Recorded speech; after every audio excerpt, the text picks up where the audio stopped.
there we go. Hello. Can you guys hear me?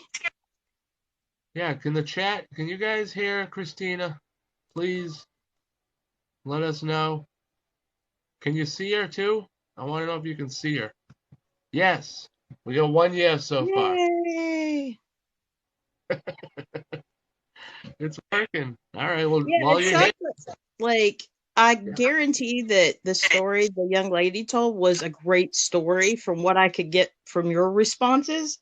But yeah, unfortunately, when she called back in, you couldn't hear nothing after that.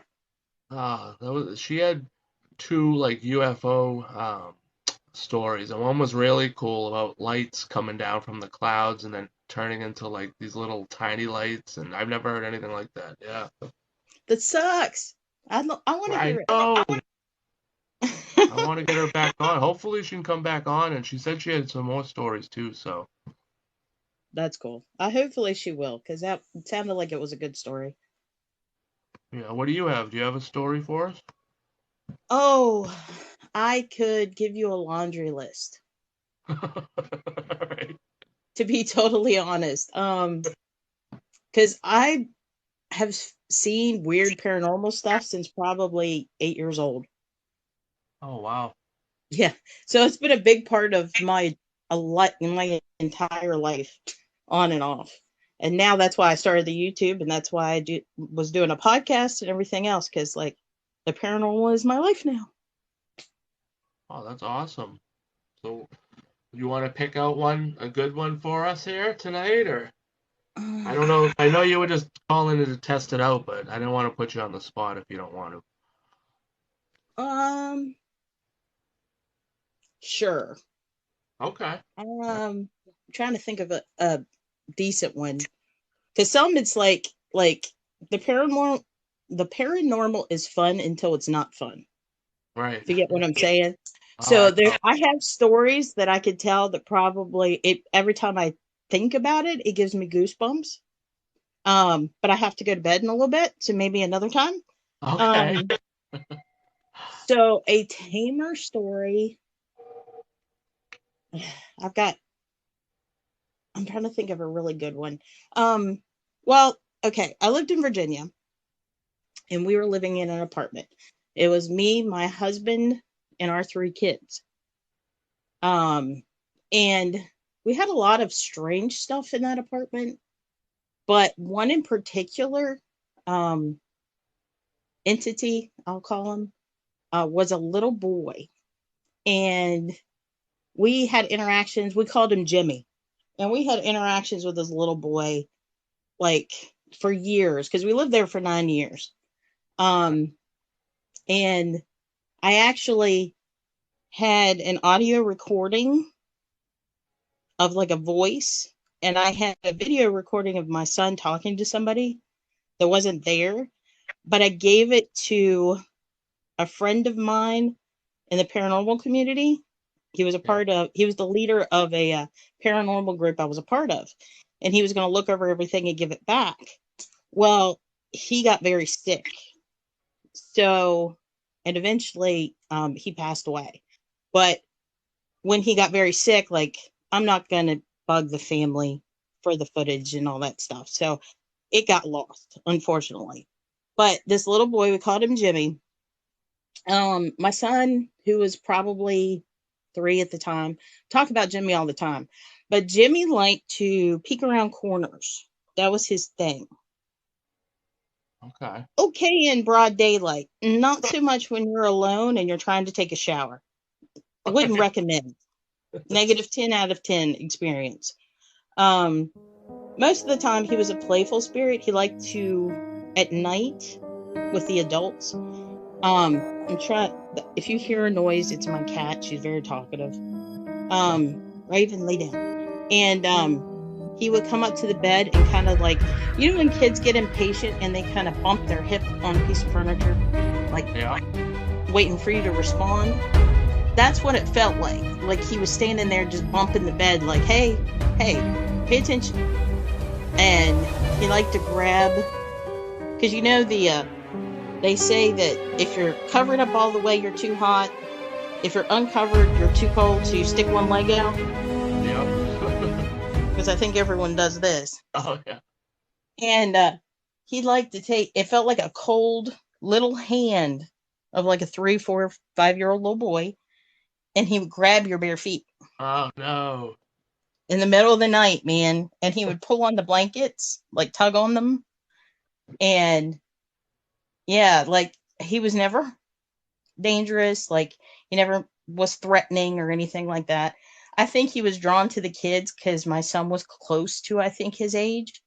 Um, but to this day, like I remember what he looks like because we moved away in 2013. So that spirit didn't go with us at all. But he had a little white shirt and he had suspenders and like black slacks, no shoes, and black hair. Like I can remember it like it was yesterday. Oh wow. So you've seen this little boy like many times to remember Oh, the. yeah, because he loved to play peekaboo, like around corners. So you could like get, because you know how kids play peekaboo and they peek around the corner, but they're not perfect at it. So you can kind of see like part of their Yeah. leg. Like Yeah. you would never hurt, like if you saw him full body, he was like running by a door. You know what I mean? Like, shoo. So the bits and pieces, like I have an image of him that I've seen throughout the time, Yeah. and just like hearing my kids talk and how they describe him, because they evidently interacted with him a lot more than I did. I got the scary peekaboo over the bed type stuff, like the ring. Um, but yeah, he was pretty harmless. Um, and that's one I think my daughter, as a good experience, remembers. My oldest, because Did you? she. Oh Go ahead.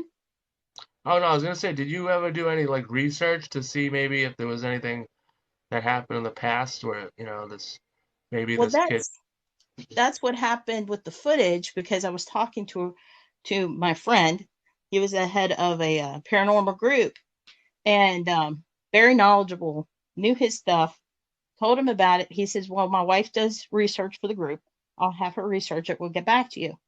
Well, then that's what happened is he got sick. But I did find out that that area used to be a farm, and like have many farms get parceled apart and different stuff gets built there. That it was a farm and there was a little boy that was killed there by um I think it was friendly, like it was during the Civil War, and it wasn't even like it was an accidental shooting, but it was an officer. Like I think they thought he was like a opposing side or something. Like it was weird how it was written. It was like, you know, it was like a Civil War type thing, but it doesn't seem like they were fighting. It wasn't like a skirmish or anything. They Uh, just this kid ended up getting shot somehow. uh, Misfire, I don't know.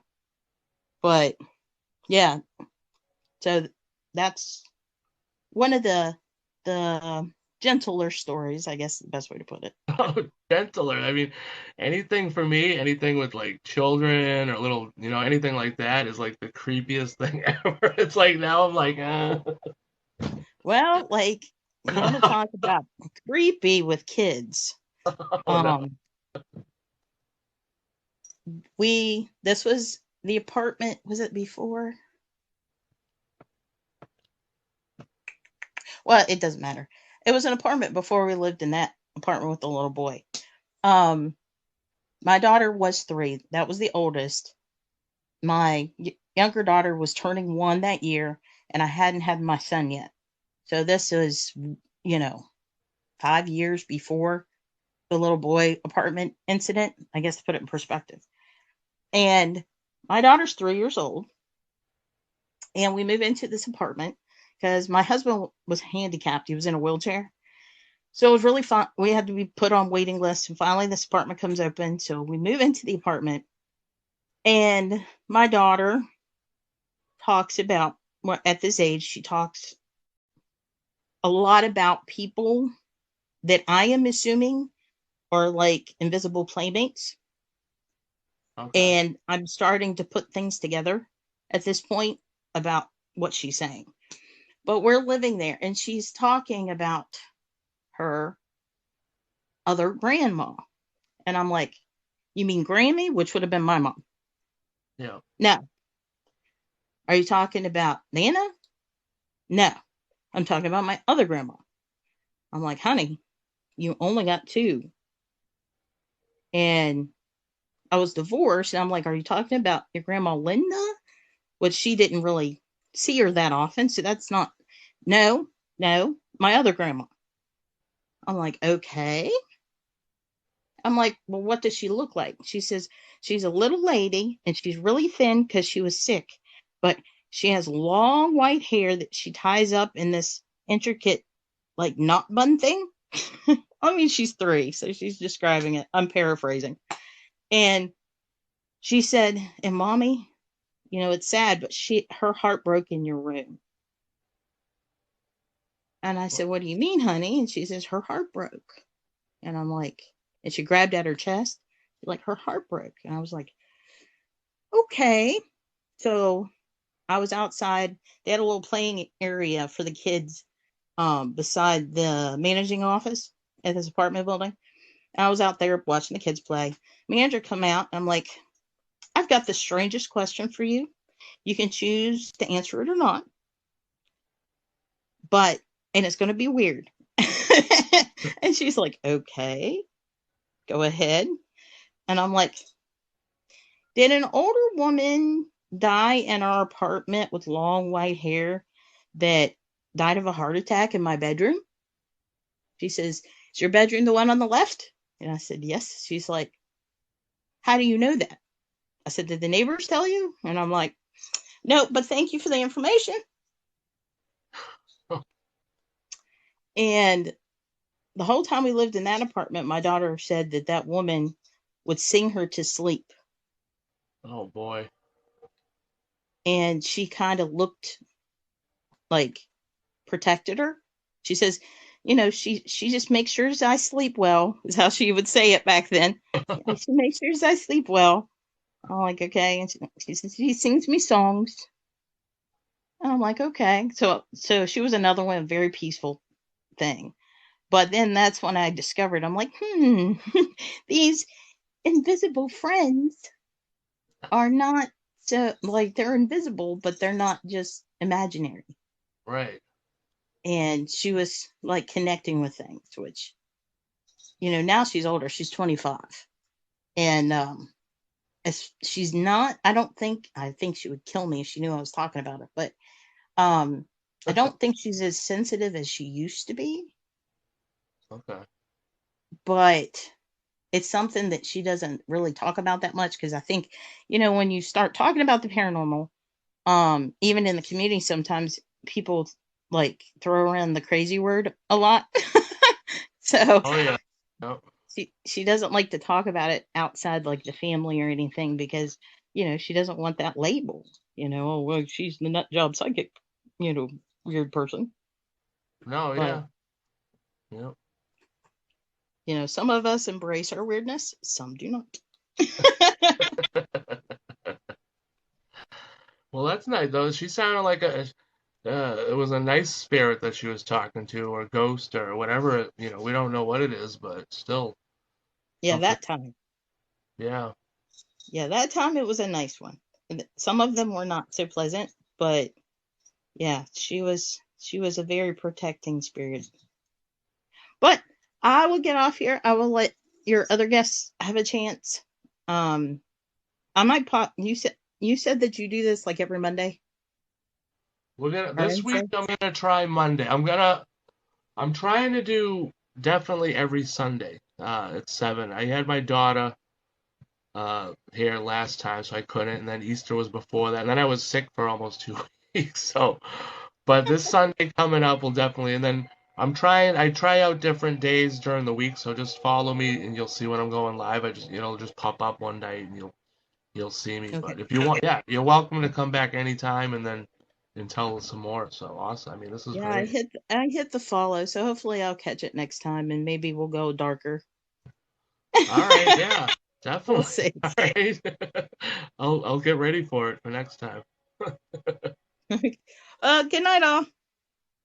All right, you have a good night and thanks for calling and appreciate it.